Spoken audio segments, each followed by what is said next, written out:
ويسر لي عمري واحلل عقدة من لساني يفقهوا قولي.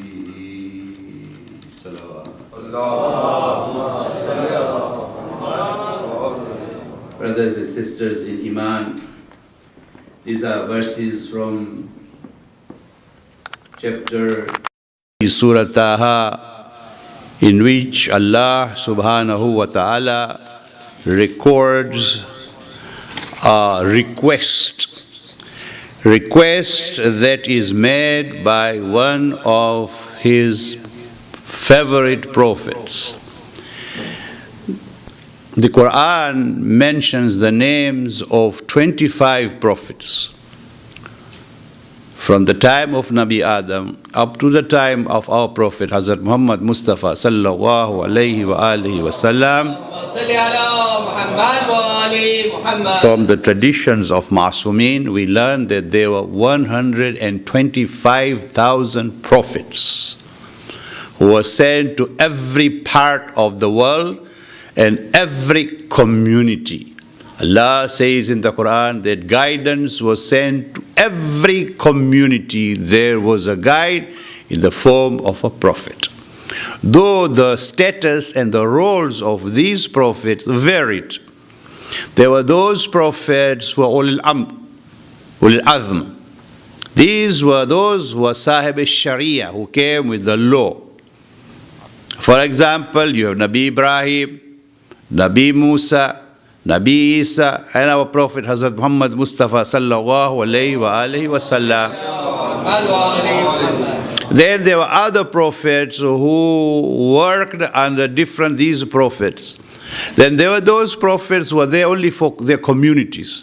There were some prophets who were only for their families, and there were some prophets who were only for themselves. That makes a list of 125,000 prophets. But the Quran mentions the name of 25 prophets only. And the reason is the Quran is not a book of history. The Quran is a book of guidance. You'll find that every discipline is discussed in the Quran.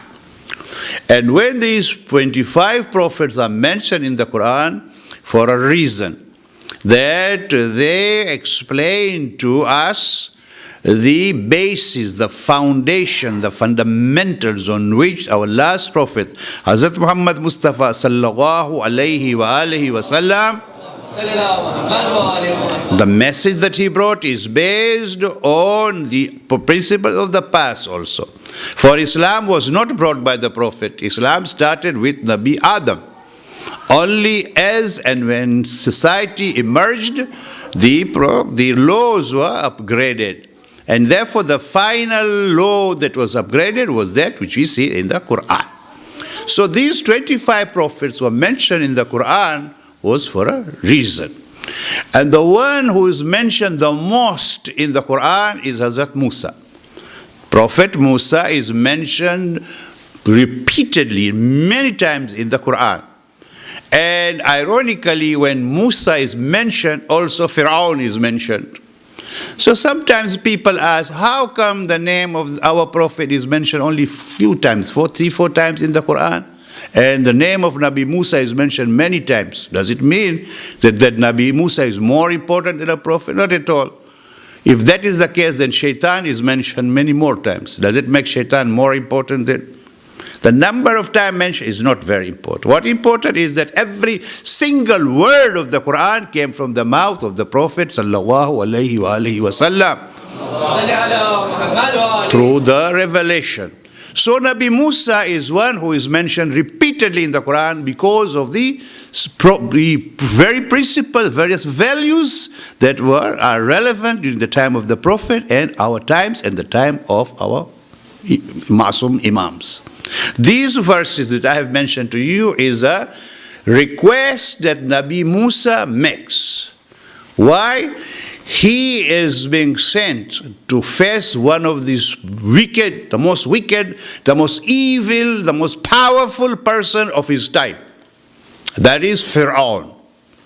And Musa is being sent. You go and face this Fir'aun. And face him and challenge him. And tell him that he is on the wrong. And that he has to come on the path of Allah subhanahu wa ta'ala to challenge a man like Fir'aun. And that also to be done by one person. This is the verses in which Nabi Musa therefore turns to Allah and says, I will go, Ya Allah. It's not that I will not go.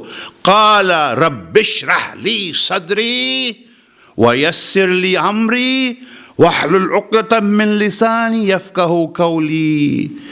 I need certain things, Ya Allah, to be able to go and face this very powerful, this monster, this evil person, very, very powerful. I have to go alone to him. I need what? Open my breast for me. Rabbi shrah li sadri. Open my breast for me, Ya Allah. Wa yassir li amri. Number 2, make my affairs easy for me. Rabbi shrah li sadri wa yassir li amri wahlul uqdatam min lisani yafqahu qawli. That my tongue is tied. Help me untie this tongue of mine. So that what? Rabbi shrah li sadri wa yassir li amri wahlul uqdatam min lisani yafqahu qawli. So that these people, Fir'aun and his people, will be able to understand me. Musa was given miracles. Musa was given that stick, that if he throws it becomes a serpent. Musa was given that miracle. He lifts his hands and there is nur, there's light coming from him. He was not sent just like that.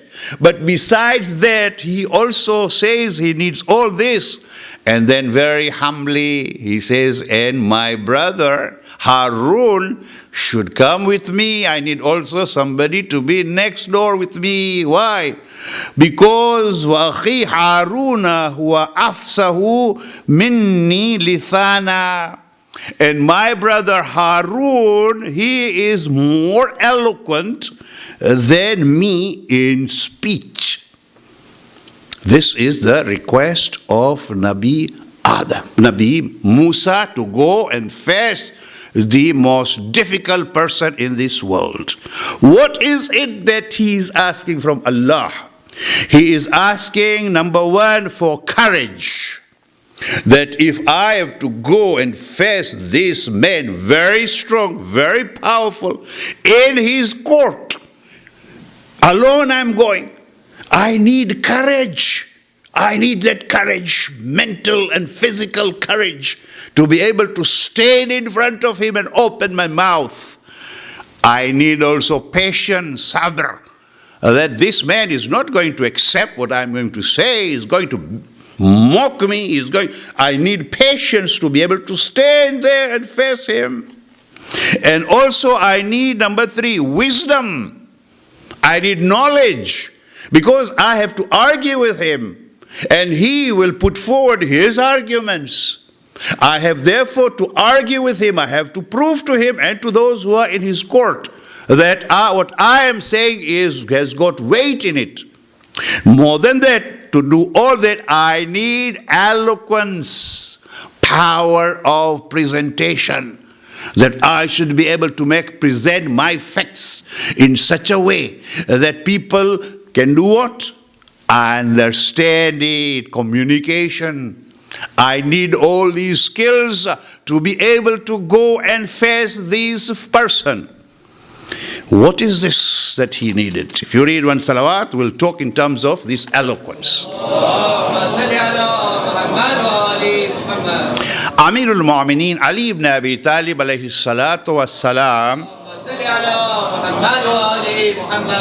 tells us, what is it that when one wants to go and present one's argument in this world, what does one have to do? Before I do that, these verses which I've read to you, for example, there's a barakah in it. What is the barakah?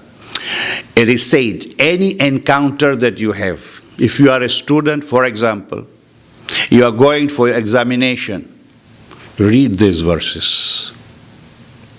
Number 2, if you are going for job interview, you're going to interview, read these verses. Number 3, if you are going to have a client, I'm not talking about cheating a client, to have a good rapport with the client so that you explain to him and make a good deal, read these verses. Whatever situation you are, when you go to meet, you're going to the court, for example, for whatever reason, read these verses. These verses are recommended, highly recommended, whenever you are facing a situation where you have to talk with somebody and put yourself in a position of success. Read these verses. And he says, the Prophet sallallahu alaihi wasallam read these verses when he went to Mi'raj.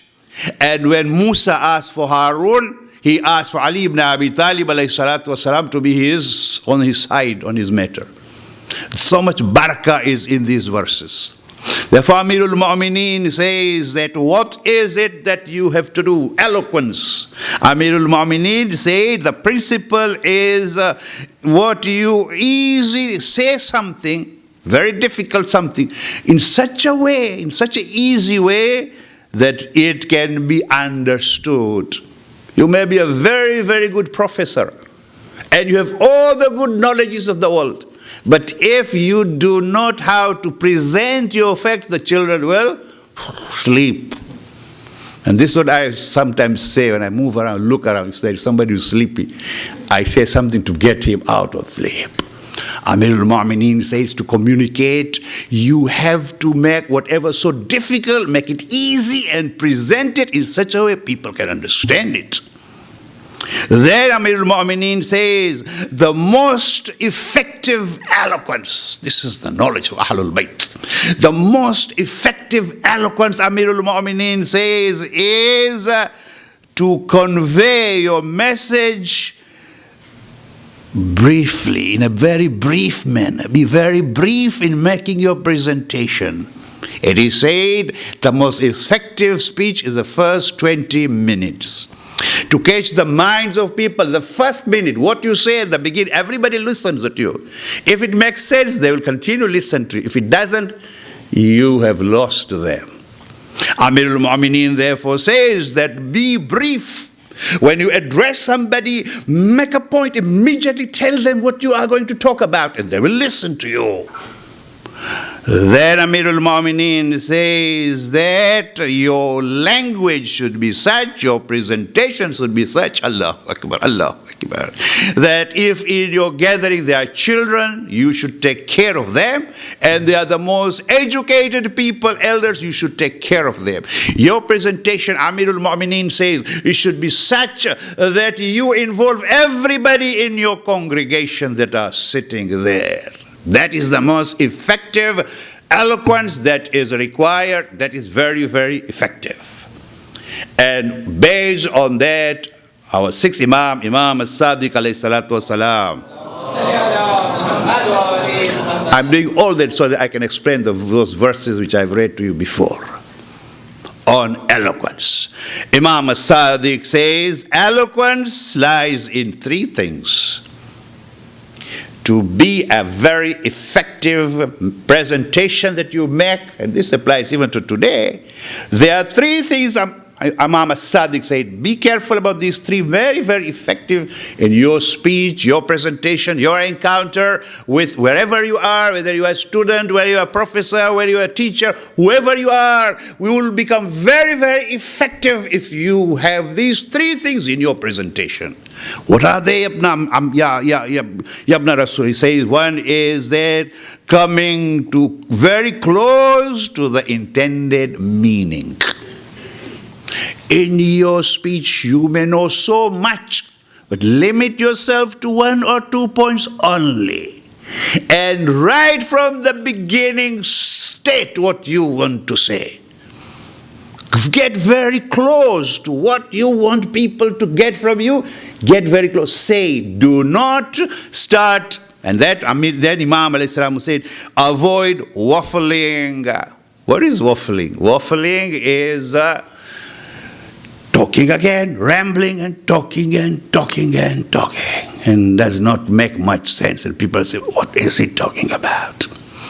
There is one example that is given, a practical example, and that is, those are the days, I don't know whether still they do it or not, those days when they qualified teachers, when the people went for teaching practice, a teacher who was being trained to become a teacher, when he was in classroom, there were inspectors who were going to sit at the back to watch the class and see how the classes are going on.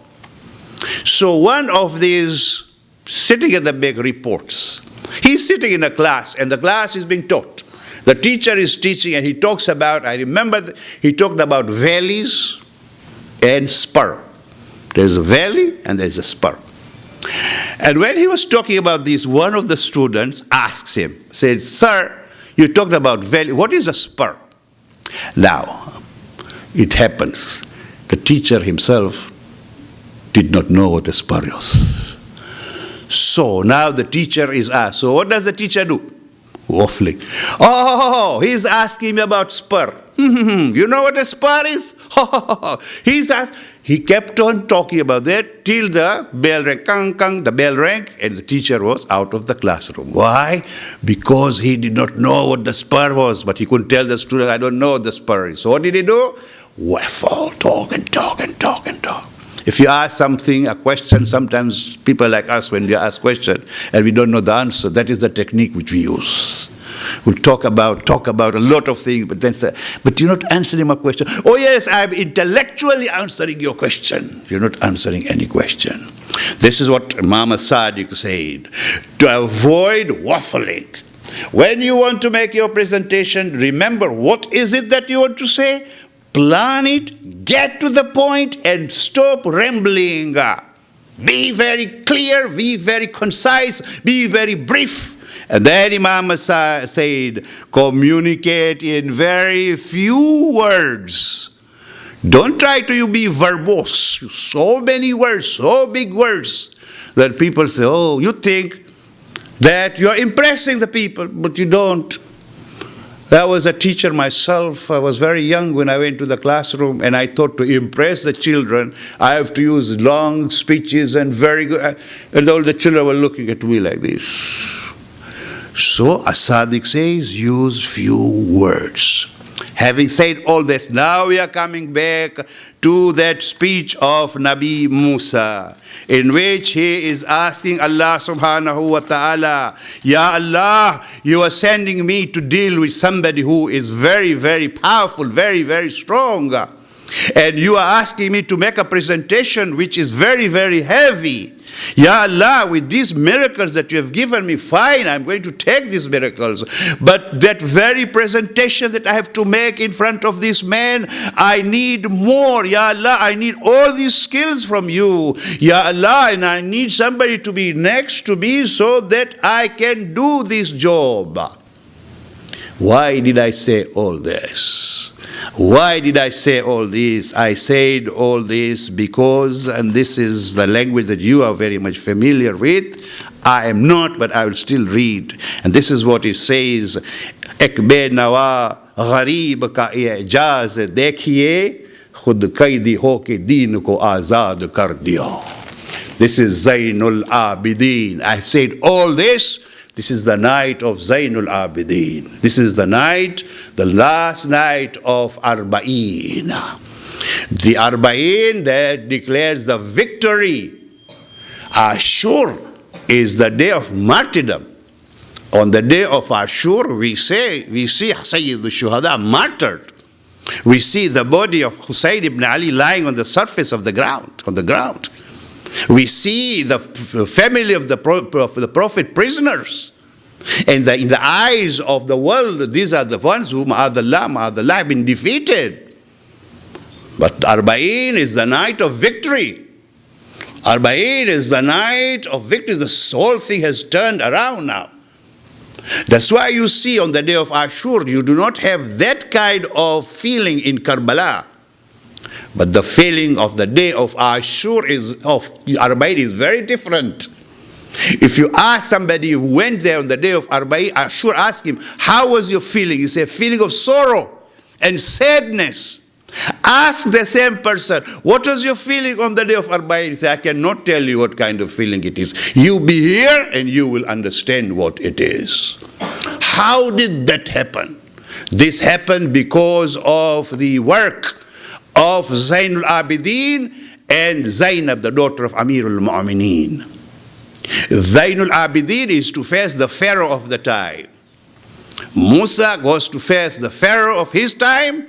Zainul Abidin has to go and face the Pharaoh of his time, Yazid ibn Muawiyah ibn Abu Sufyan. Like Pharaoh was sitting very, very strong, very, very powerful in his court, Yazid ibn Muawiyah ibn Abu Sufyan is sitting very, very powerful in his court. Like Fir'aun of Musa was to declare that he was the creator, he was the most powerful person, that everything belonged to him, and those who did not succumb to him would be destroyed. Yazid ibn Muawiyah ibn Abu Sufyan is sitting in the court of Damascus and saying the same thing. That, what does he say? He says that there was no Quran, there was no revelation, that Muhammad Maulana had just played a dirty political game, and that it was just power and nothing else. There was no revelation, there was nothing. And then he says that if those who were killed on the day of Badr, the kuffar of Makkah, if they were there today, they would have seen how I have taken revenge on Muhammad and his children, and they would praise me for what I have done. This is the Fir'aun of the time, and this is the Musa of the time. Zainul Abidin has to go and face this particular person. And Zainul Abidin is not Musa in the sense that Musa is carrying a stick, very powerful stick in his hand. Zainul Abidin, his hands have been tied. Musa is moving with his brother Harun to support him. Zainul Abidin is on his own. Musa walks majestically into the court of Fir'aun of the time. Zainul Abidin's hands are tied. He is chained. He is barefooted. His hair is all unkempt. There is that crown. This is a crown of humiliation. They used to make a crown, like crowns, as kings used to wear crown. They used to make a similar with an iron bar and the spikes inside facing, and then they would force it into the head of that one whom they did not like. This is what they did to Zainul Abidin. They took that spiky round crown, forced it into his face right here. So you can imagine. This is the situation in which Zainul Abidin and his family is presented in the court of Yazid ibn Muawiyah ibn Abu Sufyan, who reads the Quran. He says the Quran was not revealed. And if it was revealed, then these are the verses. قُلِ اللَّهُ مَالِكَ الْمُلْكِ تُعْطِي الْمُلْكَ مَنْ تَشَاءُ وَتُعِزُّ مَنْ تَشَاءُ وَتُذِلُّ مَنْ تَشَاءُ. That Allah has created mulk, has created realm, and He gives it to whoever He wishes. He raises some and He debases some. Look, today we have been raised and you Ahlul Bayt have been debased. That I am victorious and you are the one who are the losers. This is the declaration that Yazid ibn Muawiyah is making in his court, and the one who has to face him is Zainul Abidin. And now see this eloquence that Musa had asked. What is it that Zainul Abidin displaces? The court of Yazid ibn Muawiyah, and everybody, all those people who matter in the world are sitting there. Zainul Abidin is in front, tied. The family of the Prophet are all tied there. And this is the time when Yazid is gloating with success. And he takes one of his henchmen. Some of the ulamas have become our henchmen, paid, and did everything for money. And therefore this man goes on the mimbar. And then he praises Yazid ibn Muawiyah, and he abuses Amirul Mu'mineen, he abuses Fatima Az-Zahra, he abuses Imam Hussein, and he says whatever he wanted to say. Zain al-Abidin is listening. When he has finished, when he comes down, and this is now the eloquence that we are talking about. You will see how this eloquence you will see in the Imam of the time. First of all, he looks at that person. He says, to please people, you have displeased Allah subhanahu wa ta'ala. Brief. Few words, brief. You have pleased these people here. You have displeased Allah subhanahu wa ta'ala. Then he turns to these people. Allow me also to go on these wooden planks. Simple words. Look at the meaning. This member of Rasul, once on it sit people who are like what that khatib was, it is no more a member, it becomes a wooden plank. Let me also go on these planks of wood. They said, no. People say, hey, look at this person, what are you afraid of? Look at this person, the way he is a prisoner, a young man, tied like this. Why are you afraid of him? Let him go and say what we have to say. He is allowed. Now this is wisdom. That eloquence, that speech that Musa had asked for, see how it is displayed here. Zain al-Abidin knows the time is very short. And the message is great. How does he present that? That you will see now. Therefore immediately he praises Allah subhanahu wa ta'ala. And then he says, Allah subhanahu wa ta'ala has given us over others 6 things. Allah has given us 6 things. And he mentions it. Number 1, wisdom. Number 2, patience. Number 3, sublime dignity. Number 4, eloquence. Number 5, courage. Number 6, social respectability. 6 things. What Musa had asked Allah subhanahu wa ta'ala to give him, Zainul Abidin has it already. I'm not trying to make comparisons between Prophet and Imams. What I'm trying to say is when a Prophet is mentioned in the Quran, this is the reason to understand the current affairs that the Prophet was and the Imams were going through. Very, very clearly, in these 6 words only, as Imam as-Sadiq had said, very closely mentions these 6 things that Allah has given us. We are not what this Yazid and his Khatib has said. We are different. I am different. What you see physically in me is more than that. We have got these 6 qualities Allah has given to us. Then he says, what does he say? 6 more things he says. He says that the Prophet is from us. We are from the family of the Prophet. Number 1. Number 2, he says, Hamza and Jafar belong to us. Number 3, Asadullah. Now he doesn't mention the name. Remember, see the words that he chooses and the way he does it. He chooses Asadullah, meaning who? Ali ibn Abi Talib. Asadullah, the lion of Allah, is from us. And then Al-Hasani wal-Hussein, Sayyiday Shabab Ahlil Jannah. Hassan and Hussein are from us. 6. He first mentions 6 virtues.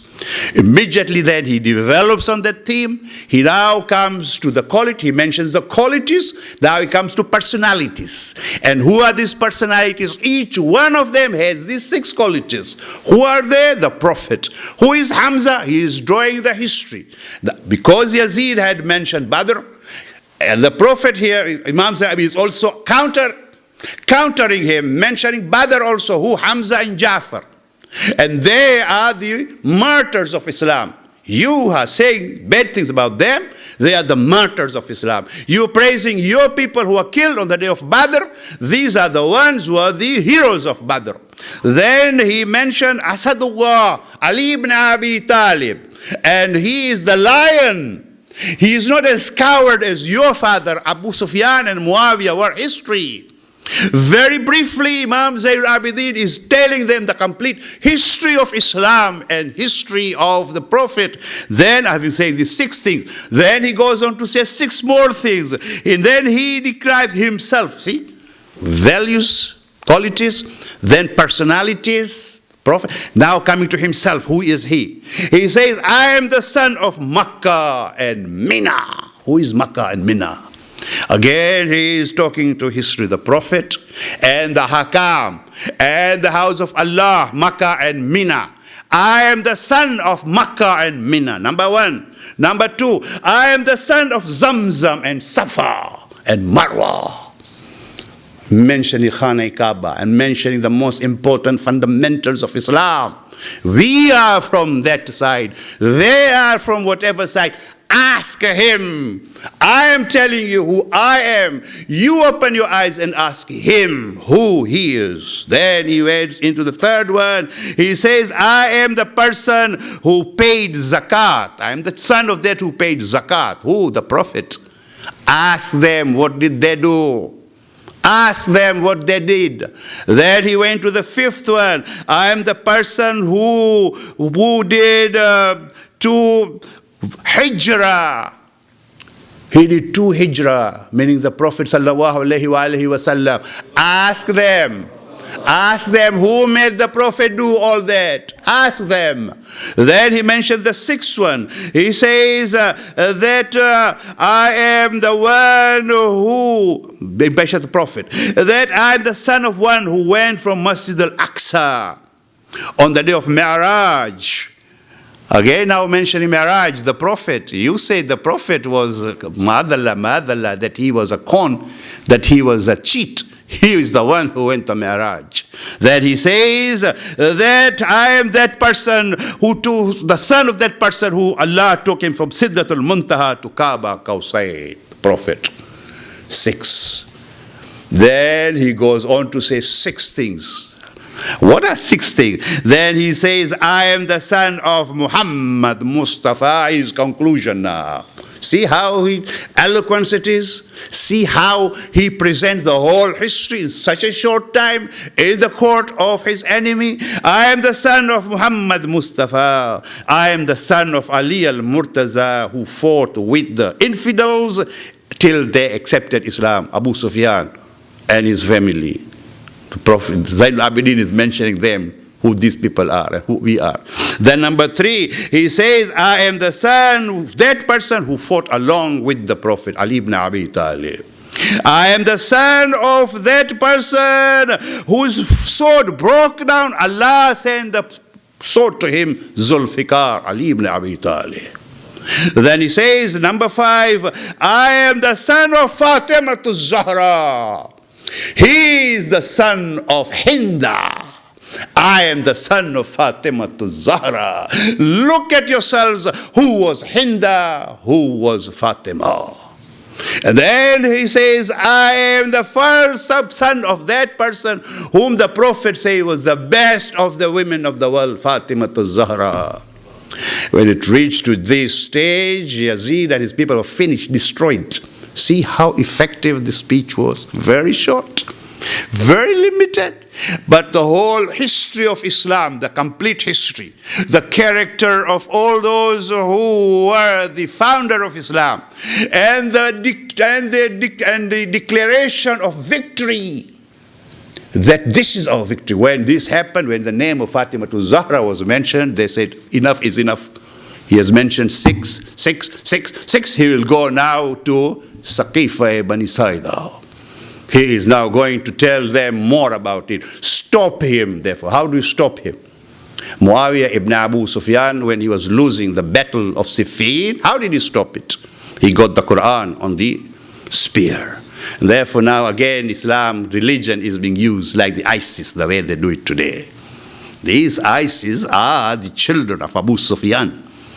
These are the people whom we should know. These speeches are very relevant today. When they talk about Islam and ISIS, this is what we should say.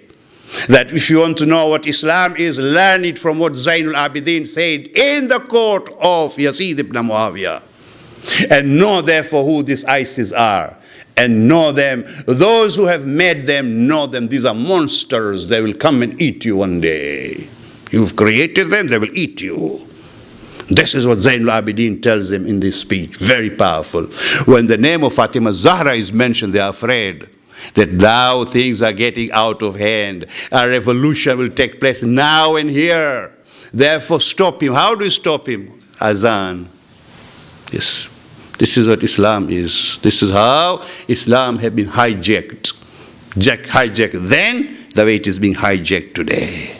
When they kill, they say Allahu Akbar. And therefore, when they wanted to stop the speech, the victory speech of Zayn al-Abidin, they use the adhan. Adhan is saying Allahu Akbar. When adhan starts, Zayn al-Abidin stops, but doesn't get down from that wooden planks. He listens. Allahu Akbar, he says Allahu Akbar Jalla Jalaluhu. And then it comes Ashhadu anna Muhammadan Rasulullah. This is the Imam of the time. He says stop. Stop. You who are giving adhan, stop.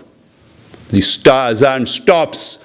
Who has that power and that courage that can stop azan in the court of this pharaoh of the time? See how Sayyidul Sajidin declares his victory? He says, stop it. And it stops. Then he turns to Yazid and he asks Yazid, this Muhammad that is mentioned in this adhan, is he your grandfather or is he my grandfather? Yazid is quiet. The whole hall is quiet. And then he asks a second question. This is the eloquence of Zayn al-Abidin. He says, if you have no answer, if you say that he is your grandfather, you are a liar. Zayn al-Abidin sometimes we present as gharib, mazloom, bicharo, maskini. He was not maskini. He was not lachar. He was not weak. He was very strong and powerful and courageous. He faces this Fir'aun of the time. Musa could not face Fir'aun the way Zayn al-Abidin faces Yazid ibn Muawiyah and tells him, if you say that Muhammad is your grandfather, you are a liar. And if you say that he is my grandfather and he is my grandfather, then why are you here? If this Muhammad is in your adhan, and you, all of you, his followers, are all praying behind him, then why am I, after telling you all this about Muhammad, why I am here, and why are these ladies here? Yazid, answer me. There is no answer. And then Yazid surrenders. Okay, now you can go. Now you can go. You brought them, Yazid, in your palace. You think you're going to declare your victory? You have declared your defeat.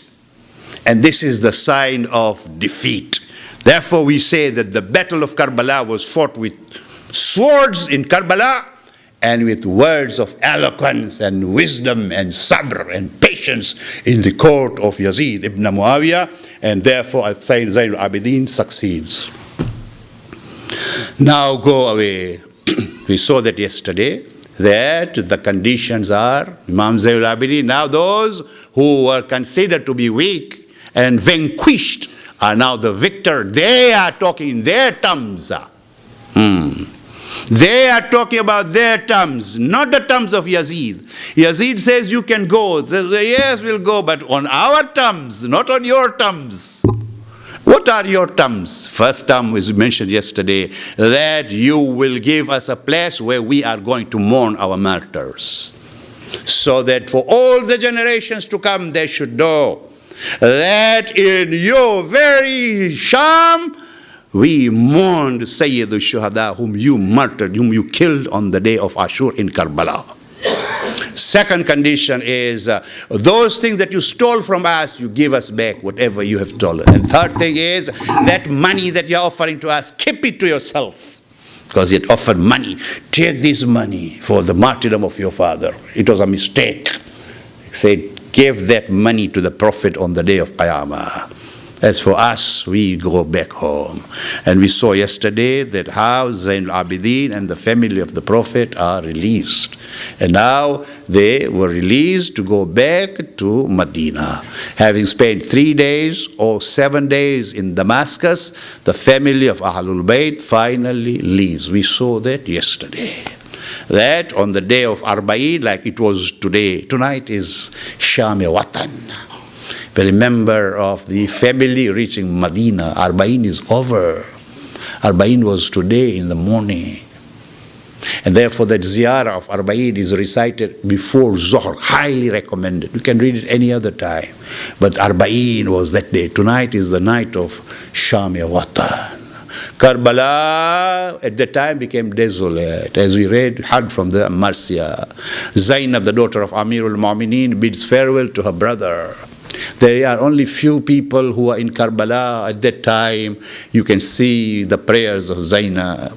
The way Karbala is today, tonight was the night of Arba'in in Karbala, and 20 million people to Karbala. Therefore, Zainab, the daughter of Amirul Mu'mineen, leaves. They leave Karbala. They say goodbye, farewell to Karbala, and this kafila leaves towards Medina.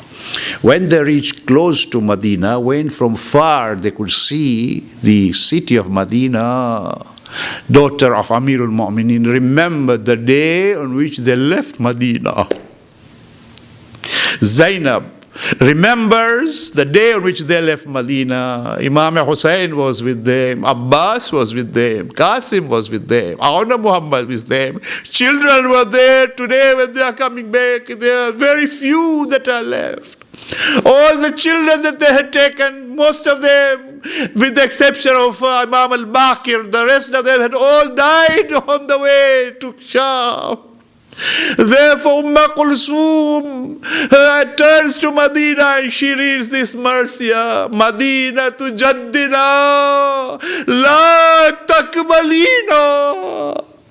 O Medina of our grandfather, do not accept us. Why? Because when we left you, all our male members were with us. Hussein was with us. Abbas was with us. Our Jafar, all of them were with us. Oh, when we coming back, Ya Jadda, we have left Hussein behind. We have left all the children behind. And then she turns to Medina. Medina, inform our mother Fatima Az-Zahra that Hussein that you raised with great difficulty. You ground wheat and rice to grow up Hussein. And that Hussein was martyred in Karbala. Zainul Abidin then holds on outside Medina. He asks for a tent to be pitched there, and he calls the Bashir bin Na'man bin Bashir, or Bashir bin Jazlam. He says, Bashir, go to Medina and let people of Medina know that Zainul Abidin has come back from the prison of Sham. Na'man bin Bashir says, I went to Medina, I went to Muhalla Bani Hashim, I went to that area where the family of the Prophet used to live, and I called out, O people of the house of the Prophet, I have brought news for you. The news is Hussein has been martyred. All those who went with him have been martyred. Zainul Abidin and the ladies are coming back from Damascus. Zainul Abidin is outside the shahr, outside the city, waiting for you people. Bashir said, I went to the different parts of the city, and as I announced the coming of Zainul Abidin and the martyrdom of Hussein, ladies and gents and children were crying out, Ya Husayna, Wa Mazluma. They were all coming out in throngs from their houses, beating their chests, beating their head, Wa Husaynahu, Wa Mazlumahu. They all walked towards where Zainul Abidin was. Bashir said, I saw one lady, an old lady, she was holding a child in her hand. She called me, Bashir, come here. Oh, messenger, come here. I went close to her. She looked at me and she said, what news have we brought?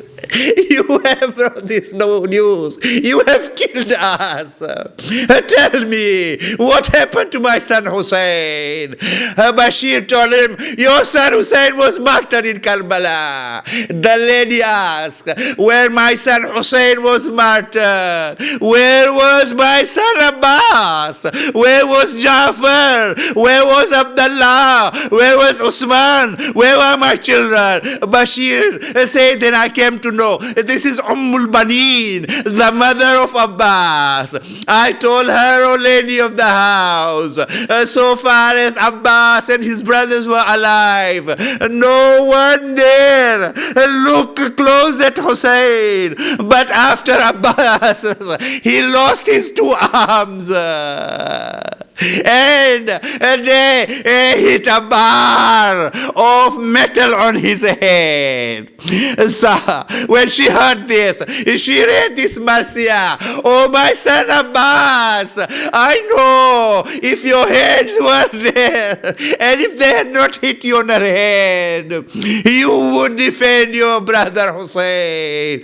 Bashir said that people of Damascus all went to meet Zainul Abidin. Imam Zainul Abidin. There was a small chair on which he was sitting, wearing the clothes of mourning, had a handkerchief in his hand, and he read a short majlis. He told the people that the Prophet had left us in the hands of Ummah, and he told Ummah to love us.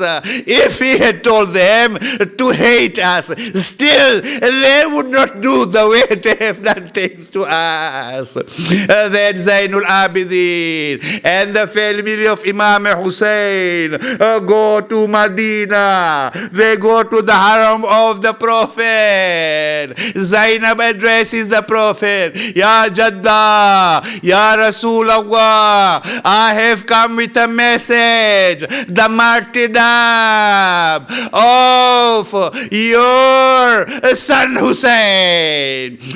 Kulsum comes forward, addresses the Prophet, Ya Rasulullah, Ya Jadda, I have brought the news of the martyrdom of our brother Hussein. It is at that time, ladies of the house of Ahlul Bayt who were left behind in Medina come to meet the daughter of Ali. It is said, Salama, she was very sick and she was old. She comes around. She is weeping for her son Hussein. Then she moves around. She says, where is my daughter Zainab? Where is my daughter Zainab? Zainab stands up and says, my grandmother, I am here. Why don't you recognize me? She looks at her. Zainab, Zainab, you have aged so much, my daughter. My daughter, you are bending. Your back is broken. Your hair is all gray. Zainab, what happened to you? She told her, oh my grandmother, what should I tell you what happened to us? But remember this much, in the dungeon of Sham, when the daughter of Hussein, Sakina, passed away, a grandmother, I buried the daughter of Hussein. The effect of that broke my back, turned my hair white.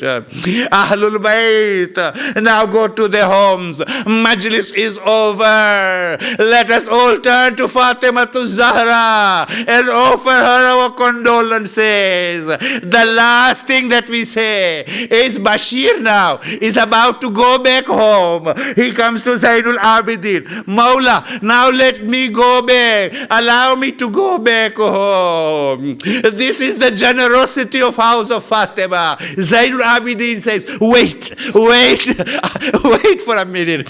She goes inside and she talks to the ladies of Ahlul Bayt. Bashir is going away. We have to give him some gift. He cannot go empty-handed from the house of Fatima to Zahra.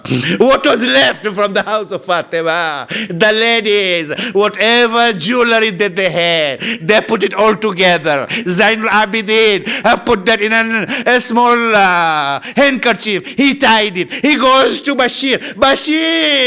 Bashir, we thank you for all that you did for us. Bashir, there's not much left with us at this point in time. This is a small gift, appreciation that we have for you. Bashir, take this. Bashir takes the handkerchief. He opens it. He sees jewelry. He cries, Maula, this jewelry, it belongs to the children of Fatima. I cannot take this.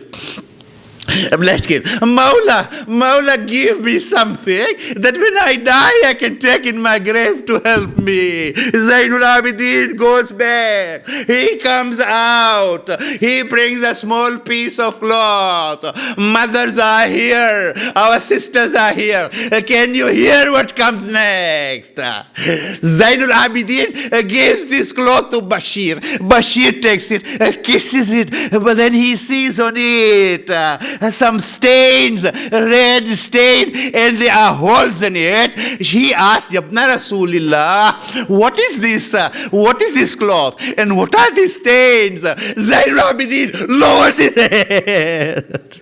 And then, after a while, lift his head. He says, Bashir, this is a napkin that my father had tied it to the neck of Ali Az-Zahra. And this red stain that you see is the blood of Ali Az-Zahra. And these holes are the target that Hurmalasti ran with. Matame Hussain. Ya Hussein, Ya Hussein, Ya Hussein, Ya Hussein, Ya Hussein, Ya Hussein, Ya Hussein, Ya Hussein, Ya Hussein, Ya Hussein, Ya Hussein, Ya Hussein, Ya Hussein.